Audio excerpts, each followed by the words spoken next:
Salmo 44, 26 versículos. Vamos a leerlos y vamos a explicar las escrituras. Salmo 44, al músico principal, masquil de los hijos de Coré. Oh Dios, con nuestros oídos hemos oído, nuestros padres nos han contado la obra que hiciste en sus días, en los tiempos antiguos. Tú, con tu mano echaste las naciones y los plantaste a ellos, y afligiste a los pueblos y los arrojaste, porque no se apoderaron de la tierra por su espada, ni su brazo los libró, sino tu diestra, y tu brazo y la luz de tu rostro, porque te complaciste en ellos. Tú, oh Dios, eres mi rey, manda salvación a Jacob. Por medio de ti sacudiremos a nuestros enemigos. En tu mano hollaremos a nuestros adversarios. Porque no confiaré en mi arco, ni mi espada me salvará, pues tú nos has guardado de nuestros enemigos, y has avergonzado a los que nos aborrecían. En Dios nos gloriaremos todo el tiempo, y para siempre alabaremos tu nombre. Selah. Pero nos has desechado, y nos has hecho avergonzar, y no sales con nuestros ejércitos. Nos hiciste retroceder delante del enemigo, y nos saquean para sí lo que nos aborrecen. Nos entregas como ovejas al matadero, y nos has esparcido entre las naciones. Has vendido a tu pueblo de balde, no exigiste ningún precio. Nos pones por afrenta de nuestros vecinos, por escarnio y por burla de los que nos rodean. Nos pusiste por proverbio entre las naciones, todos al vernos menean la cabeza. Cada día mi vergüenza está delante de mí, y la confusión de mi rostro me cubre. Por la voz del que me vitupera y deshonra, por razón del enemigo y del vengativo. Todo esto nos ha venido, y no nos hemos olvidado de ti. Y no hemos faltado a tu pacto, y no se ha vuelto atrás nuestro corazón, ni se han apartado de tus caminos nuestros pasos, para que nos quebrantases en el lugar de chacales y nos cubrieses con sombra de muerte. Y si nos hubiésemos olvidado del nombre de nuestro Dios, o alzado nuestras manos a Dios ajeno, no demandaría Dios esto, porque Él conoce los secretos del corazón. Pero por causa de ti nos matan cada día, somos contados como ovejas para el matadero. Despierta. ¿Por qué duermes, Señor? Despierta, no te alejes para siempre. ¿Por qué escondes tu rostro y te olvidas de nuestra aflicción y de la opresión nuestra? Porque nuestra alma está agobiada hasta el polvo, y nuestro cuerpo está postrado hasta la tierra. Levántate para ayudarnos, y redímenos por causa de tu misericordia. El Salmo 44, hermanos, es un salmo de súplica comunitaria. Se conoce como un salmo de súplica comunitaria, y es en el contexto básicamente de una desgracia nacional. El salmo empieza con una nota de optimista, recordando el pasado, cómo Dios ha sido bueno y portentoso en sus obras, pero luego habla de un contexto desesperanzador. La situación histórica del Salmo plantea un desastre nacional, es decir, una derrota militar bastante severa, bastante grave. Podemos decir que el Salmo 44 corresponde a los Salmos 60, 64, 74, 78, 79, 80 y 85, muy similares. Y este Salmo, por ejemplo, en el Salmo 74, se nos habla de una derrota, y tiene que ver con que hubo algo en el monte de Sión y en el santuario, pero en el Salmo 44 no se menciona cosas específicas. Por lo tanto, los eventos o la descripción que hay en el Salmo 44 puede ser más genérico que específico. Los eruditos no saben en qué momento cuáles son los acontecimientos reales del Salmo 44, pero definitivamente hay una derrota nacional, la gente está desanimada, se siente desconcertada y está buscando la bendición del Señor, está buscando que el Señor los libre de ese contexto tan fuerte, tan duro que están viviendo como nación, el pueblo de Israel. Ahora, el orante, o mejor dicho, el pueblo, porque es una súplica comunitaria, ¿sí? Es el pueblo en pleno que está pidiendo al Señor, quieren mover al Señor, le describen al Señor, no solamente, Señor, tú has sido bueno con nosotros en el pasado, ahora les describen la situación que están teniendo en el momento para entonces pedir ayuda ante el Señor. El Señor en el pasado ha sido contundente salvando al pueblo de Dios, pero ahora parece que el Señor se ha olvidado de su pueblo. Versículo 23, despierta. ¿Por qué duermes, Señor? Despierta, no te alejes para siempre. Fíjense la súplica, fíjense lo que ellos están demandando del Señor. ¿Por qué escondes tu rostro y te olvidas de nuestra aflicción y de la opresión nuestra? Porque nuestra alma está agobiada hasta el polvo y nuestro cuerpo está postrado hasta la tierra. Levántate para ayudarnos y redímenos por causa de tu misericordia. El Señor ha sido bueno en el pasado, pero aparentemente en el presente o en ese presente, el Señor como que se ha olvidado de su pueblo. Ahora, lo normal, hermanos, en las súplicas individuales o colectivas o comunitarias, siempre la razón de la aflicción que está teniendo el pueblo en ese momento es un pecado. Es decir, el pueblo se merece lo que estaba sufriendo. O el orante entiende que por su pecado le está viniendo toda esta aflicción. Toda la desgracia es como un castigo merecido. Eso es lo normal, lo común en los salmos de súplica. Pero es interesante que este salmo es diferente al resto. El salmo nos habla de que el pueblo de Dios dice y se justifica de que ellos no son culpables de pecado, por eso hay tanto desconcierto del pueblo. Señor, nosotros no nos hemos olvidado de ti, nosotros no hemos pecado, estamos sufriendo, parece que estamos sufriendo sin motivo alguno. Vayan conmigo, versículo 17 al 19. Todo esto nos ha venido, ¿y qué dice? Y no nos hemos olvidado de ti. No hemos faltado a tu pacto. No se ha vuelto atrás nuestro corazón, ni se ha apartado o se ha desviado, ¿verdad?, de tus caminos nuestros pasos, para que nos quebrantases en el lugar de chacales y nos cubrieses con sombra de muerte. Versículo 22. Pero por causa de ti nos matan cada día. Somos contados como ovejas para el matadero. El Salmo está presentando una tremenda y seria acusación contra Dios.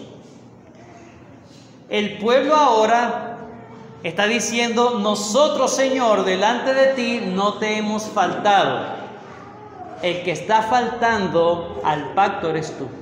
Eso es lo que está diciendo el Salmo. O es lo que aparentemente está diciendo el Salmo. Es impresionante este salmo por esa situación. Como el pueblo entiende que no se ha apartado, y Dios, por eso dice en el versículo 12: has vendido a tu pueblo de balde. De nada, Señor. No hay justificación para que nos metas en esta aflicción, es lo que está diciendo el pueblo. Seria la acusación contra el rey, contra Dios.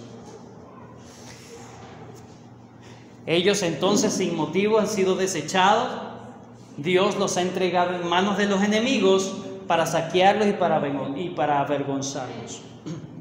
Ahora, recuerden que los salmos están puestos para enseñar al pueblo de Dios a orar, ¿sí? Y este salmo nos enseña a orar cuando no entendemos el motivo del sufrimiento. Job nunca, o bueno, al final, pero él realmente en medio de la aflicción no entendía por qué estaba siendo afligido.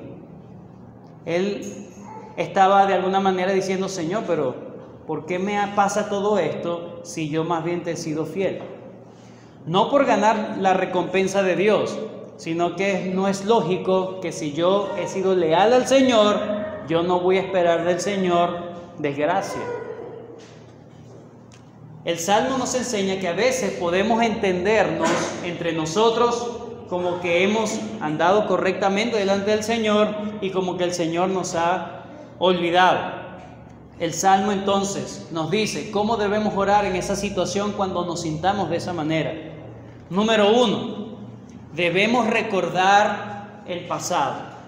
Debemos recordar cómo Dios ha actuado en favor de su pueblo en el pasado. Eso es lo que nos dicen los versículos 1 al 3.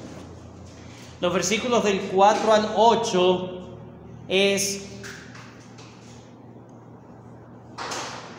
declarar que sigo confiando en el Señor, aunque no entienda la situación. Declaro mi lealtad nuevamente, o confirmo mi lealtad al Señor. En los versículos 4 al 8. Los versículos 9 al 16 podemos clamar francamente ante el Señor por la situación, de manera franca: Señor, no entiendo. Por favor, esta es la situación. Una descripción cruda de la situación. Y los versículos 17 al 26 nos hablan acerca de la súplica por la ayuda. Entonces, ¿cómo podemos acercarnos delante del Señor cuando nos sintamos que no hay motivos para estar sufriendo? Número 1, recuerda el pasado. Número 2, confirma tu lealtad al Señor. Número 3, expón tu caso crudamente delante del Señor. Y número 4, pide al Señor auxilio de todas formas. Entonces vamos a tratar de seguir ese bosquejo, ¿verdad? Aunque he dicho 4 cosas, el bosquejo va a estar compuesto por 5 partes. El Salmo 44 por 5 partes. Y vamos a tratar de dar una respuesta a esta acusación aparente que está dando el pueblo de Dios, de que Dios parece que está faltando a su pacto. Entonces, número 1, vamos a seguir ese bosquejo. Número 1, recordando las obras pasadas de Dios, versículos 1 al 3. Número 2, confirmando el compromiso de lealtad del pueblo de Dios, versículos 4 al 8. Número 3, planteamiento de la situación del pueblo de Dios, versículos 9 al 16. Número 4, declaración de inocencia del pueblo de Dios, es lo que vemos versículos 17 al 22. Y lo último, la súplica de socorro del pueblo de Dios, versículos 23 al 27. Son 5 partes. Vamos a estudiar entonces este salmo en estas 5 partes. Número 1, recordando las obras de Dios o las obras pasadas de Dios, versículos 1 al 3. Oh Dios, con nuestros oídos hemos oído, nuestros padres nos han contado. Lo primero que vemos en este versículo es que se cumple el mandato que Dios le ha dado al pueblo de Dios de dar el conocimiento de Dios con una tradición oral de generación en generación. Hay una obligación divina de los padres de enseñar a sus hijos las obras de Dios. Amén. Es una responsabilidad de los padres, es un trabajo divinamente impuesto que no le corresponde al pastor de la iglesia, no le corresponde a los maestros de escuela dominical, le corresponde a los padres en el seno del hogar enseñarle a los hijos los portentos de Dios, las obras de Dios. Oh Dios, con nuestros oídos hemos oído, nuestros padres nos han contado. Transmitir la enseñanza bíblica a la próxima generación ayudará a esa próxima generación, cuando no estemos, a confiar en su Dios. Amén. Apocalipsis 2. Vayan conmigo, Apocalipsis 2.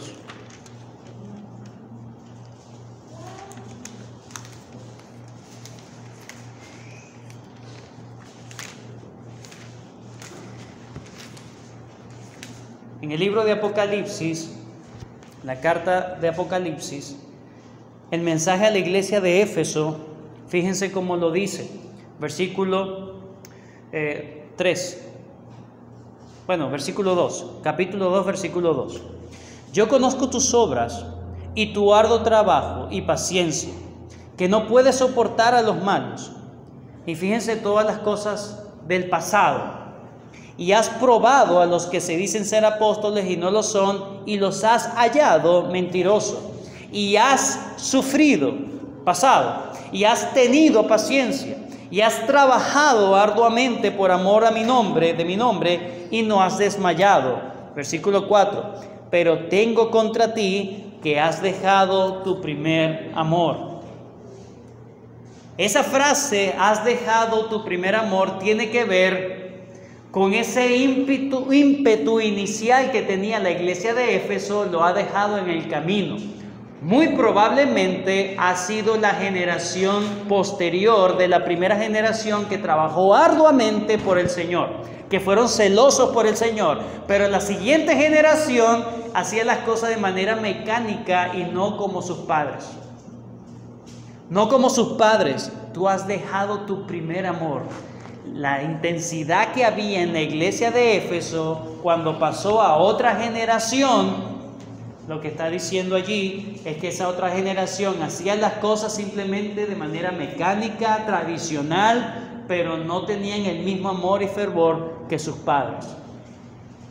Hermanos, el Salmo 44, para que alguien ore al Señor confiando en el Señor, debe conocer a Dios. Y el primer agente que Dios ha colocado para que los niños, cuando tú no estés, y ellos tengan confianza en el Dios que ahora tú tienes, eres tú. ¿En dónde confiará? ¿Dónde tendrán ellos su base de confianza cuando nosotros no estemos, hermanos? La fe en Dios que vemos de los cantores en el Salmo 44 se debe a la enseñanza de sus padres, la enseñanza bíblica de sus padres. Qué responsabilidad tan grande. ¿Qué legado le vas a dejar a tus hijos, hermanos? ¿Qué legado le vas a dejar a tus hijas? Simplemente dinero, posesiones, como dicen algunos, bueno, lo único que le dejo es educación. Bueno, pero que sea una educación bíblica, que sea una educación real, que le ayude cuando no estés, ellos en el momento de angustia puedan recordarse lo que le enseñaron sus padres. Eso los va a marcar, hermanos. Recordar el pasado. El primer agente para recordar el pasado somos nosotros los padres. La obra que hiciste en sus días, en los tiempos antiguos. Los padres tienen no solamente que decir lo que hicieron en la antigüedad, sino el trato de Dios con ellos mismos en la antigüedad. Dice, tú con tu mano echaste las naciones y los plantaste a ellos, afligiste a los pueblos y los arrojaste, porque no se apoderaron de la tierra por su espada, ni su brazo los libró, sino tu diestra y tu mano a la luz de tu rostro, porque te complaciste en ellos. Los versículos 2 al 3 habla acerca de esas obras que le contaron los padres a estos muchachos o a estas personas. Cuando hablan de los padres, no necesariamente la generación anterior, sino los ascendientes lejanos. Pero lo cierto es que la tradición oral fue pasando de generación en generación y ellos podían conocer las obras de Dios por el relato de sus padres. Esas obras de que ellos finalmente terminaron siendo plantados en la tierra prometida, ¿verdad? Y Dios fue el que los ayudó a estar allí. Hay dos cosas que se mencionan allá. Número uno, El pueblo que ahora está sufriendo reconoce que lo que Dios hizo con sus padres fue una obra de Dios y no de sus padres. El hecho de que sus padres hayan estado en la tierra prometida no fue por la fuerza de ellos, sino por la fuerza de Dios. La enseñanza de los padres a los hijos siempre fue teocéntrica. No era colocarse los padres como testimonio de fe, era colocar a Dios como el baluarte de la fe de sus hijos. Entonces, ¿cómo enseñaban estos padres? Mira al Señor, no mires a mí, mira al Señor. Fue por su brazo, fue por su mano que nos libró.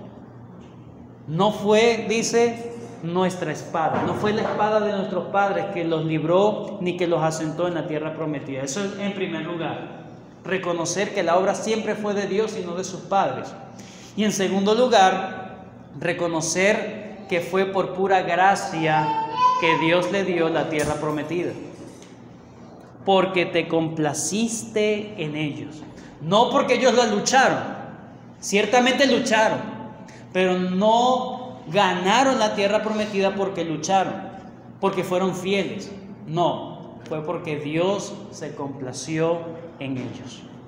Y esta enseñanza le estaba diciendo al pueblo de Israel en ese momento: Señor, de la misma manera eres tú quien nos puedes librar, no sería nuestra espada, y lo vas a hacer por amor de ti mismo, por amor de tu nombre y no por nuestros méritos. Charles Spurgeon dijo: el pasaje se puede considerar como una hermosa parábola de la obra de salvación. Los hombres no son salvos sin oración, arrepentimiento, etc. Pero ninguna de estas cosas salva al hombre. La salvación es totalmente del Señor. Canaán no fue conquistada sin los ejércitos de Israel, pero es también cierto que no fue conquistada por ellos. El Señor fue el conquistador y el pueblo no fue sino un instrumento en las manos del Señor. Es Dios el conquistador, aunque Israel se esforzó en conquistar. Entonces, qué importante recordar el pasado, y el primer agente son los padres. ¿Para qué? Para entonces ir al segundo paso, versículos 4 al 8, a la confirmación entonces de su lealtad al Señor. Tú hiciste esto con nuestros padres y nosotros confirmamos que eres tú nuestro Dios. Versículo 4. Tú, oh Dios, eres mi rey. Una declaración de lealtad, de sumisión absoluta a Dios.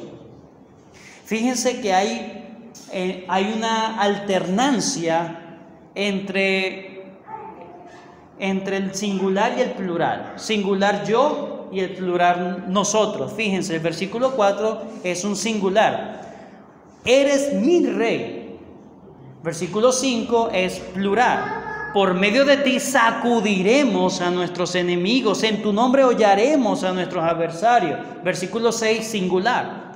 Porque no confiaré en mi arco, ni mi espada me salvará. Todo en singular. Versículo 7 en adelante, pues tú, ahora en plural, nosotros, pues tú nos has guardado de nuestros enemigos y has avergonzado a los que nos aborrecían. En Dios nos gloriaremos todo el tiempo, para siempre alabaremos tu nombre. Esa alternancia nos habla de que en esa liturgia tenía que haber un director de coro o un director de liturgia que decía el versículo 4 y todo el resto del pueblo decía el versículo 5. Luego él decía el versículo 6 y todo el pueblo el versículo 7 y 8. Yo y luego todo el pueblo. Pero esto también se veía cuando había una invasión de un reino dominante y los vasallos se comprometían con el nuevo jefe, con el nuevo rey. Había un líder del pueblo que ahora era vasallo del rey dominante, del rey mayor, y se postraba, y no solamente el líder decía tú eres ahora mi rey, sino que todo el pueblo también confirmaba las palabras del líder.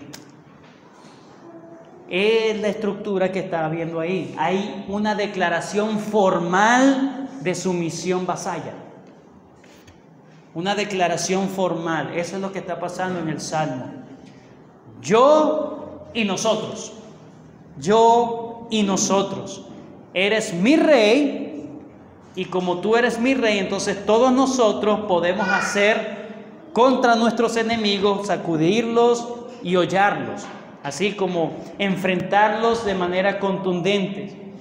Pero ¿por qué? El versículo 6 dice: porque no confiaré en mi arco, ni mi espada me salvará. ¿De dónde viene esa confirmación de lealtad? Por lo que le enseñaron sus padres, que ellos entendieron que fue no su brazo, sino la diestra de Dios. Pues tú nos has guardado de nuestros enemigos y has avergonzado a los que nos aborrecían. En Dios nos gloriaremos todo el tiempo y para siempre alabaremos tu nombre. Entonces todo el pueblo confirmaba su lealtad a Dios, declarándole sumisión, declarándole agradecimiento y alabanza al Rey mayor, al Rey grande.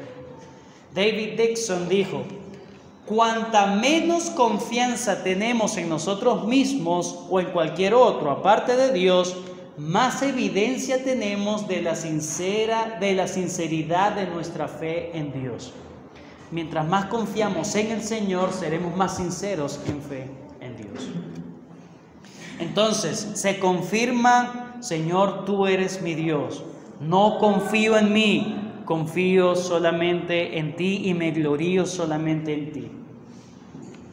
Pero ahora cambia radicalmente el asunto del Salmo. En el versículo 9 al 16 se describe la situación del pueblo. Y es una situación impresionante. Luego de haber dicho: Señor, tú con nuestros padres hiciste esto, nosotros hemos confirmado nuestra lealtad a ti. Versículo 9 dice: pero nos has desechado y nos has hecho avergonzar y no sales con nuestros ejércitos, nos abandonaste, nos hiciste retroceder delante del enemigo y nos saquean para sí los que nos aborrecen. Parece que la derrota iba de mal en peor. Fueron derrotados, fueron esparcidos, retrocedieron y ahora también los invaden, los saquean. Nos entregas como ovejas al matadero y nos has esparcido entre las naciones. Has vendido a tu pueblo de balde y no exigiste ningún precio. Ahora entonces se señala el gran contraste con las estrofas anteriores. El pueblo dice: Señor, no entendemos cómo, siendo nosotros tu pueblo que ha declarado lealtad y sumisión a ti, tú no nos sales a defender. En la antigüedad, el rey superior contra los reinos vasallos, los reinos que se supeditan a ese rey superior, la idea era que ellos se sometieran voluntariamente y él les daba seguridad y confianza. Esa era la cláusula del pacto. El pacto era: yo los voy a proteger, ustedes simplemente sean mis sirvientes. Y ellos dicen: Señor, nosotros nos hemos sometido, pero tú no sales a defendernos. ¿Dónde estás tú? Está dejando que los enemigos venzan, tomen ventaja, que los enemigos se salgan con las suyas. Pero ellos también reconocen que eso es de Dios. Esa derrota viene de parte de Dios. Si bien la victoria viene de parte de Dios, también ellos reconocen que estas derrotas y estas humillaciones también vienen como obra de Dios. Todo lo que pasa en nuestras vidas es obra de Dios, hermano. Amén. Recibiremos bienes solamente y no los males. Ambas cosas provienen de Dios. Su acción, en vez de resultar para victoria de ellos, ha resultado en una victoria de los enemigos, más bien. Ha pasado a un descrédito terrible el pueblo de Dios, a desprestigio, a convertirse en la burla, en el proverbio. Es cuando dice, ahora somos proverbios, somos la burla, somos el hazmerreír de las demás naciones. Somos el escarnio de nuestros vecinos, de nuestros enemigos. El pueblo, hermanos, se está quejando delante de Dios. El pueblo se está quejando delante de Dios.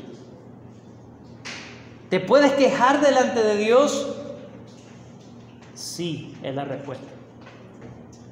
Sí. ¿Por qué ellos tienen su conciencia limpia de quejarse delante de Dios? Porque los versículos posteriores, versículo 17, todo esto nos ha venido y no nos hemos olvidado de ti. Cuando pasan aflicciones, lo primero que debemos entender o primero que debemos ver es realmente cómo ha sido mi vida. Esto ha venido ¿por qué? ¿Por algún pecado, por algo? Entonces me callo, me lo merezco. Pero hay situaciones donde aparentemente yo no he hecho nada. Job es la misma situación de Job, el justo sufriendo injustamente aparentemente. Y entonces el pueblo ahora se queja delante de Dios. Da la impresión de que Dios está fallando y eso tiene al pueblo desconcertado. Y el pueblo declara entonces su inocencia. Algunos pueden decir, no, yo creo que el pueblo se está autoengañando, se está autojustificando. ¿Cómo pueden decir el pueblo de Dios o este pueblo de Dios que está aquí que no habían pecado? No, no puede ser, se estaban autoengañando. Pero es impresionante que colocan y tienen conciencia este pueblo de su inocencia. Versículo 20. Si nos hubiésemos olvidado del nombre de nuestro Dios o alzado nuestras manos a Dios ajeno, no demandaría Dios esto, porque Él conoce los secretos del corazón. Miren, la conciencia que ellos tenían. Ellos sabían que no podían burlarse de Dios, por lo tanto, cuando ellos declaran su inocencia, lo estaban declarando con conciencia limpia. Qué terrible, para llegar a eso, se habían examinado bien. No es fácil. Algunos presumen de orgullo, pero ¿realmente estamos inocentes delante del Señor? Pero aparentemente el pueblo en esta situación, en este contexto, como que sí habían hecho las cosas bien. Estaban dejando a Dios mal parado, parece. Ellos reconocen que Dios sabe lo profundo del corazón y su declaración, por lo tanto, no es temeraria. Su declaración es sincera. Señor, sí te hemos servido. Sí te hemos amado, no nos hemos olvidado de ti, no se han apartado nuestros corazones a cosas vanas, no se ha apartado nuestros caminos de nuestros pasos, pero aún así nos han quebrantado, Señor. Vamos a comparar esto con las palabras de Job, Job 11:6. Job 11.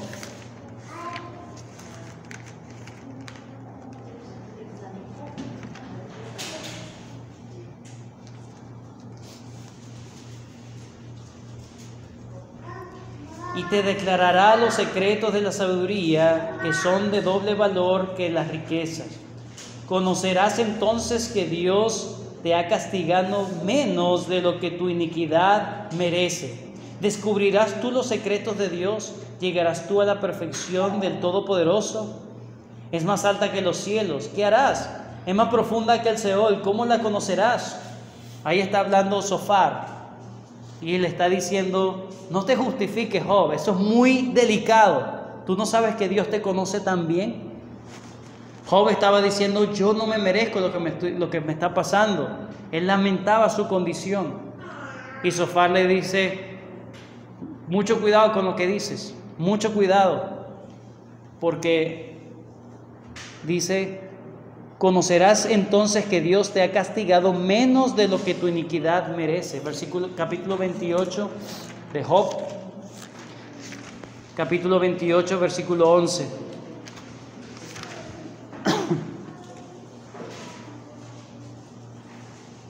Detuvo los ríos en su nacimiento e hizo salir a luz lo escondido.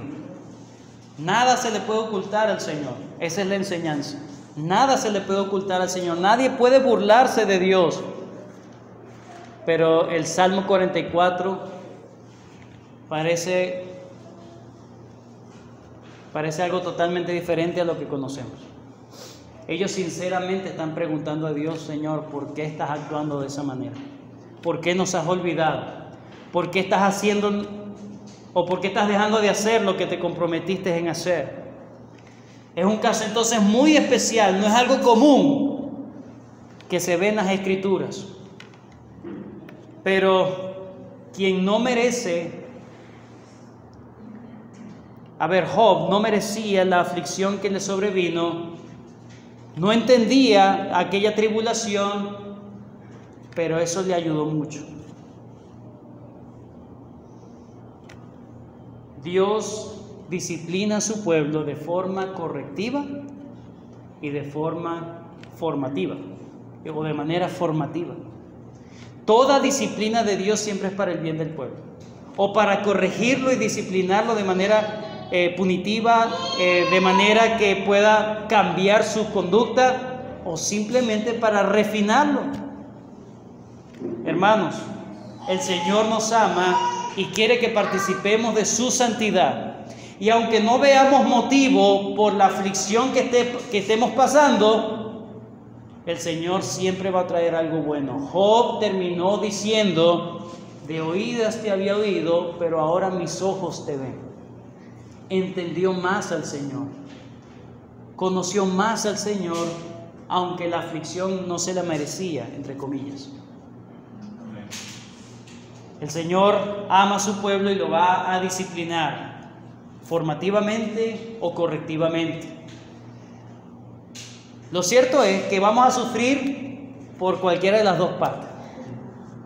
Esa es la enseñanza del Salmo. Romanos 8:36, Pablo usa este salmo para hablarle a los romanos. Romanos 8:36, vayamos rápidamente.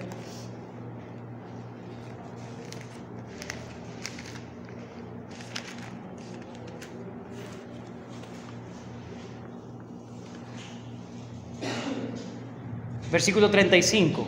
¿Quién nos separará del amor de Cristo? ¿Tribulación, o angustia, o persecución, o hambre, o desnudez, o peligro, o espada? Como está escrito, y cita el Salmo 44. Por causa de ti somos muertos todo el tiempo, somos contados como ovejas de matadero. ¿Y cuál es el contexto del Salmo 44? Aparentemente estamos sufriendo injustamente, pero eso no nos quita de que realmente somos del pueblo de Dios. ¿Quieres sufrir por el pecado? Dios te va a hacer sufrir por tus pecados. Ahora, es mejor sufrir sin haber pecado. Eso nos ayuda.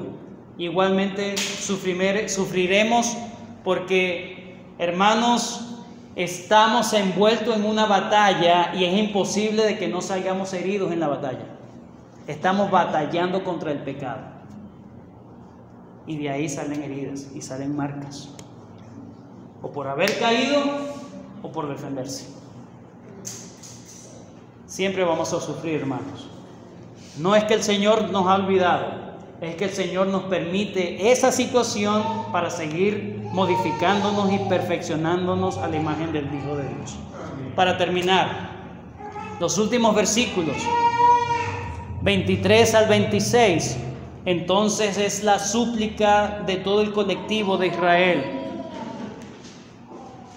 Le piden al Señor que no se comporte como los dioses falsos. Despierta, ¿por qué duermes, Señor? ¿Recuerdan los sacerdotes de Baal y Elías?